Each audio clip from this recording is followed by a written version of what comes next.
News కి స్వాగతం. ఈ రోజు వార్తా విశేషాలు.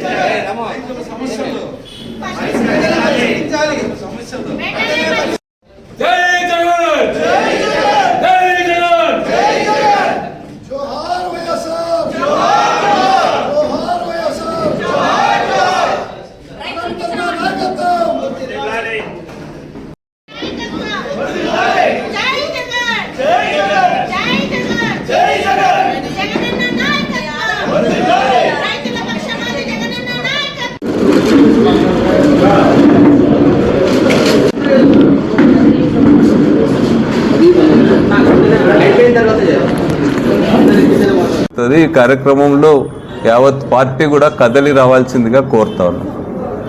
తెలుగుదేశం పార్టీ ఆధ్వర్యంలో కూటమి ప్రభుత్వం ఏర్పడి 6 మాసాలు కూడా పూర్తి అయింది. 6 మాసాల్లో ఎన్నికల సమయంలో అనేకమైన హామీలు ఇచ్చి అధికారంలోకి వచ్చిన ఈ కూటమి ప్రభుత్వం అమలు పరిచే దాంట్లో పూర్తిగా కూడా వైఫల్యం కూడా చెందింది. తీవ్రమైన నిర్లక్ష్యం కూడా వహిస్తూ ఉంది. ఒక పెన్షన్లు ఇచ్చే మినహా ఏ హామీని కూడా అమలు పరిచిన ఘనత ఎవరికైనా దక్కిందంటే ఈ కూటమి ప్రభుత్వం మాత్రమే దక్కింది. ఇవే కాకుండా ఈరోజు ప్రజల యొక్క సమస్యలు, ముఖ్యంగా రైతాంగ యొక్క సమస్యలు, ఇవన్నీ కూడా ఎక్కడ వేసిన గొంగలి అక్కడే ఉన్నట్లుగా అయిపోయింది. ఈరోజు రైతులు చాలా సమస్యలు కూడా ఎదుర్కొంటున్నారు. ఒకవైపు అతివృష్టి అనావృష్టిని ఎదుర్కొని కష్టపడి పండించిన పంటను కూడా అమ్ముకోలేని పరిస్థితుల్లో ఈరోజు అనంతపురం జిల్లాతో పాటు ఈ రాష్ట్రం అంతా కూడా ఉంది. రైతులు పండించిన వరి కావచ్చు, లేకపోతే వడ్లు కానీ, వేరుశనగ కానీ, మొక్కజొన్న కానీ, పత్తి, అన్ని పంటలకు కూడా ఈరోజు ధరలన్నీ కూడా పడిపోయి ఎంతో ఆర్భాటంగా కేంద్ర రాష్ట్ర ప్రభుత్వాలు ప్రకటించిన మద్దతు ధర కూడా ఈరోజు వారికి గిట్టక కేవలం దళారులు తర్వాత మిల్లర్లు ఐక్యమే ఈరోజు రైతులను కూడా దోపిడీ కూడా చేస్తూ ఉన్నారు. అయినా కూడా ఈ ప్రభుత్వం వారి గురించి పట్టించుకోలేదు.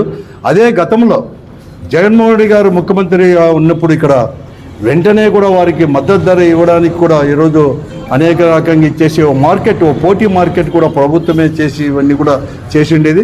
కానీ ఈరోజు మాటలకు మాత్రమే పరిమితమైనారు తప్ప ఎక్కడిగా చేయలేదు. అందుకోసమే రైతుల అవస్థలు ఇవన్నీ కూడా చూసి అనేక మార్లు, ఇవే కాదు కరెంటు ఛార్జీలు పెంచము అని చెప్పిన వారు, తగ్గిస్తామని చెప్పిన వారు కూడా కరెంటు ఛార్జీలు కూడా విపరీతంగా కూడా పెంచడం కూడా జరిగింది. అలాగే ఫీజు రియంబర్స్మెంట్ అంటే ఆ రోజు జగనన్న విద్యా కానుక అని చెప్పి మేము ఇచ్చేవారు. ఈరోజు ఫీజు రియంబర్స్మెంట్ దారి ఇస్తామంటే ఈరోజు యాన్యువల్ పరీక్షలు కూడా దగ్గరకు వస్తున్నాయి. అంటే అకాడమిక్ ఇయర్ క్లోజ్ అవుతున్న పరిస్థితుల్లో కూడా ఇంతవరకు కూడా వారికి రూపాయి కూడా ఇవ్వలేదు. ఈ పరిస్థితుల్లో మేము అనేక మార్లు కూడా వైఎస్ఆర్ కాంగ్రెస్ పార్టీ ఒక ప్రతిపక్ష పార్టీగా మా నాయకుడు జగన్మోహన్ రెడ్డి గారు అనేక మార్లు ప్రభుత్వం దృష్టికి తీసుకొని పోయినా కూడా నిర్లక్ష్యం వహిస్తున్నారు. అందుకోసమే ఏదో రకంగా కూడా ప్రజలకు అండగా నిలబడాలని చెప్పేసి ఈ ప్రభుత్వం పైన ఒత్తిడి తీసుకొని వచ్చేసి ఈరోజు రైతులు పడుతున్న కష్టాలను కూడా వారందరికీ కూడా ప్రభుత్వం తీసుకొని పోయి ఏదైతే పండించారో ఆ పండించేది ప్రభుత్వం తరపున కూడా మద్దతు ధరతో కూడా కొనేటట్టు చేయాలని చెప్పేసి ఒత్తిడి తీసుకొని రావడానికి వైఎస్ఆర్ కాంగ్రెస్ పార్టీ పోరుబాట కూడా పట్టింది. ఈ నెల శుక్రవారం 13వ తేదీ ఉదయం 10 గంటలకు కూడా రాష్ట్రంలో అన్ని కలెక్టరేట్ ముందర కూడా కలెక్టర్లకు ఒక వినతి పత్రం ఇవ్వాలని చెప్పేసి వాటిలో భాగంగానే అనంతపురం జిల్లాలో కూడా అనంతపురం జిల్లా ప్రజలందరూ కూడా ముఖ్యంగా పార్టీ కార్యకర్తలు, నాయకులు, అలాగే ముఖ్యంగా రైతులు వీరందరూ కూడా అనంతపురం జిల్లా పరిషత్ ఆఫీస్ దగ్గర ఉండే రాజశేఖర రెడ్డి గారి విగ్రహం దగ్గర నుంచి ఒక ర్యాలీగా పోయి కలెక్టర్ ఆఫీస్ దగ్గర పోయి అక్కడ వినతి పత్రం కలెక్టర్కి ఇచ్చేసి అప్పటికి కూడా ప్రభుత్వం అనేది కూడా ధీరాగా వచ్చేసి వెంటనే రైతుల యొక్క సమస్యలు పరిష్కరించకపోతే పెద్ద ఎత్తున కూడా పోరాటం చేయాలని చెప్పి నిర్ణయం చేసుకున్నాం. కాబట్టి నేను జిల్లాలో ఉండే వైఎస్ఆర్ కాంగ్రెస్ పార్టీ నాయకులకు, కార్యకర్తలకు, వైఎస్ఆర్ కాంగ్రెస్ పార్టీకి చెందిన ప్రజాప్రతినిధులందరికీ, ముఖ్యంగా రైతులందరూ కూడా రేపు 13వ తేదీ జరగబోయే ర్యాలీలో అందరూ కూడా పెద్ద ఎత్తున వచ్చి పాల్గొనాలని చెప్పేసి కూడా విజ్ఞప్తి చేస్తున్నాం. రైతుల పట్ల ఈ ప్రభుత్వం అత్యంత బాధ్యతారహితంగా ప్రవర్తిస్తూ ఉంది.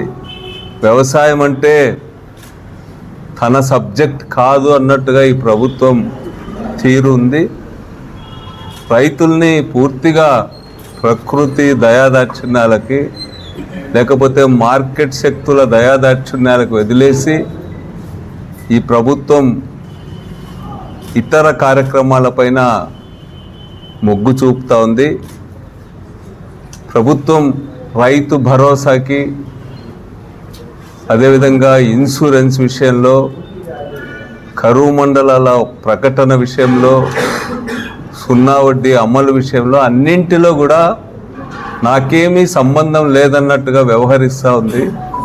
పైగా ఇన్సూరెన్స్ ప్రీమియం రైతులే కట్టుకోవాలా, రైతులకు స్వేచ్ఛ ఇస్తూ ఉన్నాం, రైతులకు స్వతంత్రం ఇస్తున్నాం అనే పేరు మీద లక్షల మంది రైతులు ఈరోజు ఇన్సూరెన్సు పరిధి నుండి బయటికి పోయేటువంటి పరిస్థితి వచ్చింది.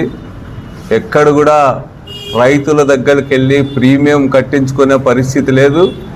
ఇంతకుముందు దాదాపు 100 కోట్ల ప్రీమియం గవర్నమెంటే చెల్లించే జగన్ గారి హయాంలో ఈరోజు రబీలో అయితే 2%, ఖరీఫ్లో అయితే 2%, రబీలో అయితే 1.5%, వాణిజ్య పంటలకు 5% ప్రీమియం చెల్లించి తీరాల్సిందే అని చెప్పి ఈ ప్రభుత్వం రైతుల నుండి ప్రీమియం వసూలు చేస్తూ ఉంది.